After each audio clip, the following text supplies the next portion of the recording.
Welcome, folks. Um, I'm gonna pass it over to my brother, my colleague, longtime friend, Michael Essien. Just to introduce yourself, brother, can you tell us what you do, where you're from, and how you're feeling on this fine day? Welcome, thanks for being here, brother. Well, brother Joe, it's always good to sit down and be in a space with you, talking about anything that's related to education, being a father, being a husband, whatever the case may be. I'm Michael Essien. I am a principal site administrator here in the southeast section of San Francisco. Been working in the Bay Area. I'm also a education consultant. I work with schools to improve outcomes for students, educators, and leaders. So a lover of education, brother, about that work. Excellent. Thank you for being here again, brother. All right, so we're gonna get right to it. We'll keep this short. The first question for today, just to kind of get into your mind a little bit, is thinking a little bit about the why, right? So in the culture of education, we're often asked to explore our personal why. Understanding our personal why helps us stay focused while we engage in the work. So who are you? And how does that relate to your why, your personal why for this particular work? Thank you for that question. So who I am, it's complex, but what I am a son, the oldest of three boys raised by a single parent in Los Angeles. Although I was raised in this single parent household in Los Angeles, we had the extended family. And in that extended family, I was raised up in a time in which gang violence exploded in LA, drug sales exploded in LA. So there are all kinds of things happening outside of the home, but inside my home was straight Southern Baptist. So I don't care what I was acting like out in the streets when I came inside the house. Yes, ma'am, no, ma'am. Yes, sir, no, sir. Education is something that's always been very important to my family because education was seen as something that can transform the lives of those who were educated. And so education was drilled into us by our mother. And so when you think about all the things that I've experienced, not only was about drilling in education into the daily behaviors of my brothers and I, but I also lived in a time where the community was real. So the community did look out for you. So my why now is to pay it forward. I do believe that education can transform the lives of individuals. Look at the two brothers here speaking in space right now, the things that education has provided to us. And I'm trying to pay that forward. My why is to help all those brothers and sisters out there who can use education to transform their lives. My work is specifically to try to remove the randomness of going to a good school that can help you out, being able to support all schools to experience what you and I happen to experience as students, so that they can all at some point arrive at a space that we call success. Yeah, I appreciate that. Getting rid of the randomness or the predictability, right? Absolutely. Trying to redesign the design, right? No, absolutely, brother. So tell me, so in this work, there's a lot, that's hard work that you're describing, and it's hard work that we're engaging in, whether that is the personal work or trying to work with other folks and build a movement, lead a group, build solidarity. It's not easy. So what do you love about the work, given that it is so hard and people aren't necessarily signing up for this work and doing the hard part? That's an interesting question. What I love about this work. And I hope it's not perceived as weird for those who are about to hear my response. I love challenges, right? And so what I do love about this work is trying to crack the code, right? Because we know the code might be different from school to school, from district to district. I do love the challenge of trying to figure out what is best for students, parents, teachers, leaders, to make a difference. And sometimes that's leaning into the systems and structures that exist, because those systems and structures are designed to produce particular outcomes. They set the parameters for movement for the individuals within the system. But then also within that system, you have people that have set mindsets, people who think in certain ways that prevent them from innovating and moving forward or achieving. So I love the challenge of cracking the code of solving the systems and structures, as well as the mindset work required for people to get different outcomes. Mhm. Mhm. Appreciate that. So now let's shift to thinking about this last year, right? So, we'll talk about the conference a little bit later, but one of the focus of this last year is wellness, because this last year has made us feel very sick and exhausted and tired and unwell, right? So this, this return to in-person wasn't all it was cracked up to be, and it wasn't the easy thing that we thought it was going to be. What's been your experience this last year in returning to in-person learning, still being in the pandemic in 2021, 2022? What has it been like for you?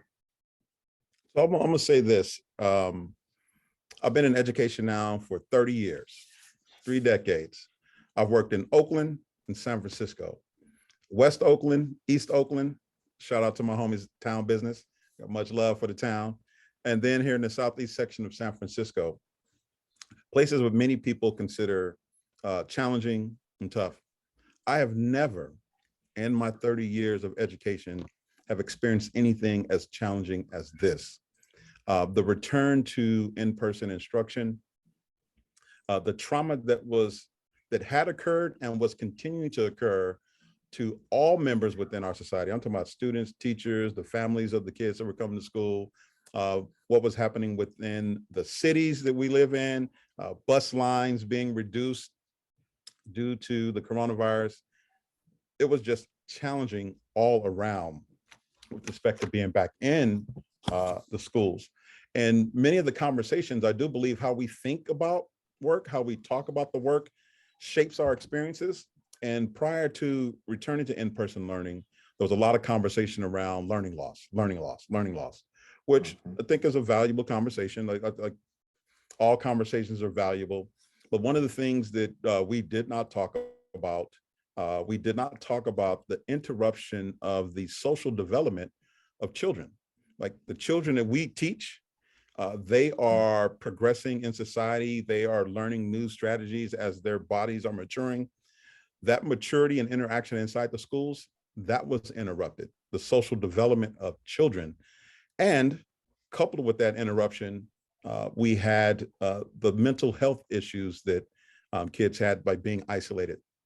Those things not being discussed, walking back into the building, shaped the conversations that we were holding, and it was back to business as usual, wanting to look at high standards for instruction in the classroom when teachers are missing.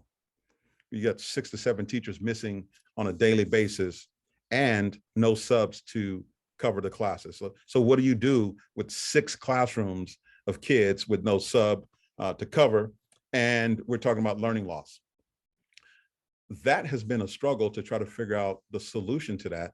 When you want to have these high standards, we're talking about the opportunity gap. We're trying to deal with the white supremacy culture that exists inside of these schools. And we just don't have enough bodies inside the schools to address those things. This has been one challenging school year. 100%. Yeah, I mean, I'll co-sign that and say all the folks that I talk to talk about it similarly from all walks of life. Yeah. Private schools, public schools, suburban schools, city schools, coast to coast, right? So there's something in there, right? There's something that we're all a part of. It's not just your individual problem, one teacher's individual problem, one student's individual problem. It's systemic. So let's flip it a little bit. So my question now is around what's a bright spot and what's a sense of hope, right? So now that may come from this year, it may have come from last year. So what's something that came out of the pandemic before we came back, or when we came back, we were like, oh, wow, I'm happy that we actually made this shift.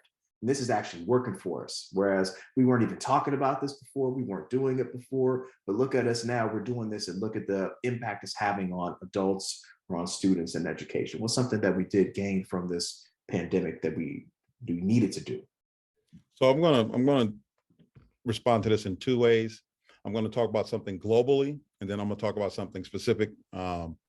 And globally, I do think that we have now learned the value of sense of belonging. We have learned the value of relationships.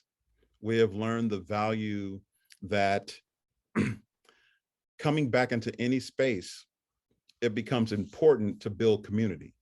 I don't think we can find anybody now who will hold a conversation that that that believes that community is something other. It should be secondary. I think everybody, from our own experiences of returning back in, we are saying that we need to build community, sense of belonging. And I think that opens us up to holding the conversations around looking at our culture, looking at things that we need to unpack, right?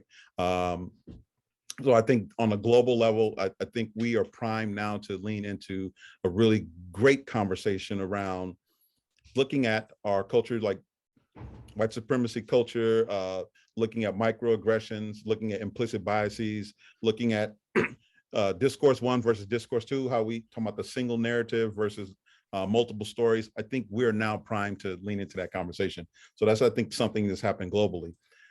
Hopefully, we will be brave enough to lean in and hold that conversation.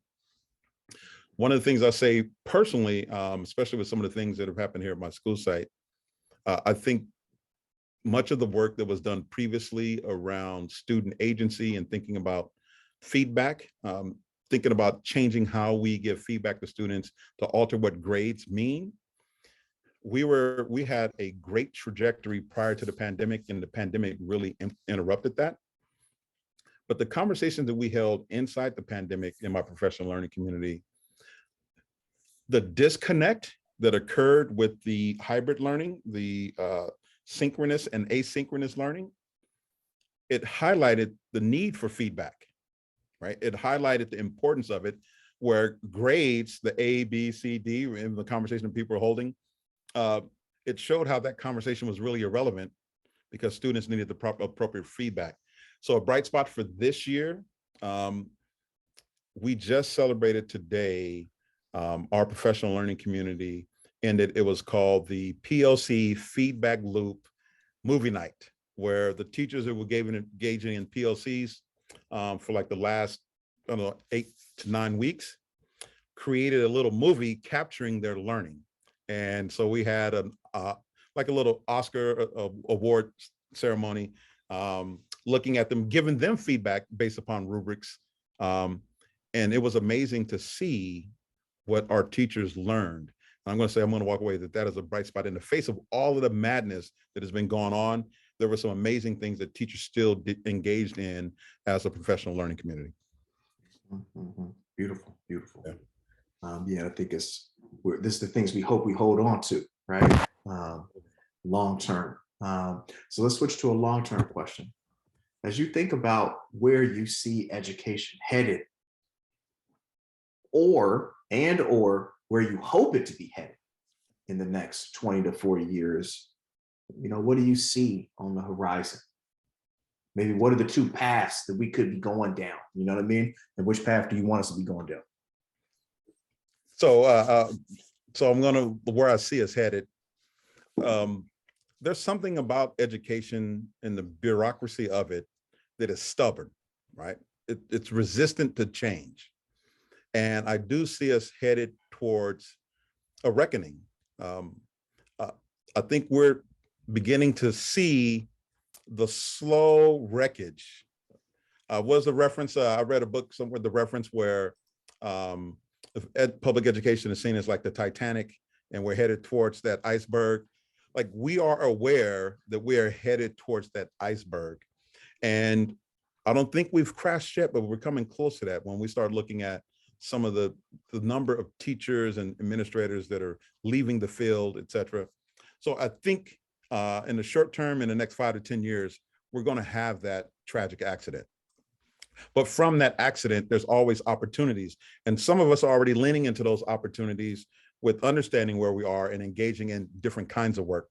So I do see that we're changing into differentiation, where you see districts and schools are seeking out and looking for things that they specifically need to become stronger. I do see differentiation down the road, 20, 30, 40 years from now, is going to have to be the direction in which schools move to meet the needs of those who are inside the building, the students, the teachers, the leaders, and also the families that are part of that. So it's going to be the big differentiation. And I don't know what that's going to look like. And I don't think it's going to speed up the process until big corporations try to figure out how they can capitalize on the differentiated train, which is actually coming down the pike. Appreciate it. So let's take a quick pivot to think about what's coming up this summer in the conference. So we got this conference coming up. It's our 3rd annual Dismantling White Supremacy Culture in Schools conference. You've been a part of it for a couple of years now. Last year you did a workshop. This year you're doing a workshop. What kind of questions are you interested in exploring this summer with folks? What might they expect in your session? So I'm going to be leading a session talking about getting into good trouble, fighting for equity, being able to deal with what people are experiencing. Many of us in the world of education, we walk through and walk into our buildings and we have these real strong feelings around what we're asked to do and how we're asked to do it. And many times our resistance to that comes out in ways that's not beneficial, right? And so thinking about, well, what are the ways that you can get into good trouble? Like, what should resistance look like? I think is very important. It's not good enough just to resist. Your resistance has to be something very specific and very targeted, because in the end, you want your resistance to get outcomes, because you are responsible for the children in your classroom, you're responsible for the teachers in your building, or you're responsible for the administrators in your district, or you're responsible for those people in central office, right? So then how do you, in the face of the bureaucracy of the system, get into good trouble? How do you fight for equity? Because I think that's what we are all engaged in education across this nation. Appreciate that answer. One thing I'm excited is that your topic and the connection to our theme this year is around prioritizing wellness and navigating resistance, right? So this piece of, we also have seen this year what happens as we get into good trouble and what some of that response is, and trying to think how to prepare ourselves, right? To navigate that, to strategize, and to be tenacious, right? So I appreciate the connection to that. So, I'm gonna go off topic for a second. We're both hip hop fans, and Kendrick Lamar just dropped this song, The Heart Part. Part 5, brother. Yeah, yes, indeed. My question to you is, what do you think of the song? What's it got to do with you? What's it got to do with education? You make the connections for me. Great question, man. That brother, man, when I first saw the video, he had the various faces that were transforming, right? And it was interesting, like some of the individuals that he selected. Saw Kanye, right? You saw Nipsey, Will Smith. And so I do think that he was mentioning that when you start looking at some of the struggles that are actually happening, that he is no different than them, that he is part of that, right? And there's this heart. There's this heart that is pumping through us. And then how do we recognize that? Because as he talked about, as he was rapping and the faces were changing, one of the things that was a recurring hook was something connected to he wasn't accepting harming people as culture, right? Yeah. All right, there's healing involved, right? So he was talking about that stuff is not culture. I'm connecting that to what we're experiencing right now. When we start talking about we're back in school and we're doing this education and we're talking about learning loss and people trying to literally focus in, keep business as usual. Well, we're really not dealing with healing the students and the educators, right? Who are still experiencing something, right? And if you're not healing, then you can't call this a culture of inclusion. You can't call this a culture of community because you have not healed the community. So I'm making the connections there. And I do see the connections for like you and I personally, thinking about those individual Black men that transformed into faces, thinking about our experiences as site leaders. It's not just you. Shout out to my brother Emmanuel Stewart. Big shout out. Shout out to my brother Charleston Brown. Thinking about our faces could have been individuals that could have been transformed in that video around our own personal struggles to fight for equity as Black men who are leaders in this field of education and not necessarily respected for our minds and the work that we do, right? Those are the connections I would make to Kendrick's video, and he had taken it down too soon for me to look at it and just study it, to think about the deep levels that he puts in it, because he's always putting something deeper than what you hear the first time, right? You got to start making these connections. That's what I thought, man. What about you, brother? I know you, Mr. Hip Hop. So much. I think just really, we must be in a constant state of reflection on who we are and also what is the culture, what's in the culture, and which part of the culture do we choose to uphold or revise, right? It should be an evolving culture as well, right? Whether that is a culture of Blackness, right? A culture of America, a culture of whiteness, a culture of white supremacy culture, right? I mean, this idea of our inspection of that and our introspection and our analysis is what it's about, right? And I saw him going through that, which I love, right? And just saying, like, trying to figure out who am I in all of this mix, right? And like you said, when you brought up the young people who've been through a pandemic and they're experiencing that, and that can manifest in all kinds of ways unless we unpack it and support our people, and and promote the healing, whether it's our staff or our students, because this particular system is not about healing by design. And it's to us to figure out how we infuse that in the system. So yes, no doubt. We can go on for days about this. Go ahead. Before you go on, so the one line that I walked away from that just really resonated with me was he had in his piece, hurt people. Yeah. Fuck calling it culture. Mom, forgive me for cursing. Looking down upon me. But I was like, that's powerful. Hurt people, F calling it culture, right? Correct. Thinking about what we're labeling. We need to be careful what we label, because if we label it culture, then we can actually reproduce it and give it power, and it can continue to harm us, right? Yes. Yeah. What do we pass down? What do we pass on, right? Absolutely. And when do we break a cycle of hurt or harm, right? Yes. Okay, cool. All right. So let's let folks know, how can folks continue to know what's going on with you? Where can they follow you? What can they expect from you? What's on the horizon from Michael Essien and the Essien Education Group? So one, they can actually visit my website, Essien Education Group, to see what I'm going to be offering over the summer and courses for next year. But you can also follow me on Twitter. You can follow me at Michael C. Essien. And if you're on Facebook, I have Essien Education Group. My summer offerings will be posted in the beginning of June. They're not yet, but what you can expect is some more work around supporting teachers, leaders, around helping students move the needle around their supports. Big community school guy, so look out for community schools.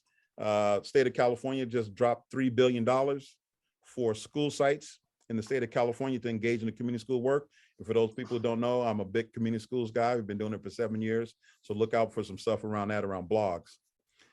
You can look at my blog site, InsideTheMindOfAPrincipal.com. Holla at a brother, man. All right, thank you so much. Definitely check out Michael's work. Does a lot of things on systems, on instruction, and on culture, right? On both sides of the coin. A good brother to follow and everywhere. So I'm looking forward to you being part of the conference and some other stuff we're cooking up, some collaborations we got going on for next year as well. So very excited about that. Thank you for being a part of this. Making time in your busy schedule of being a principal. I imagine it's pretty busy, but so I appreciate the time. Anytime, talk to you, brother. Anytime. No doubt.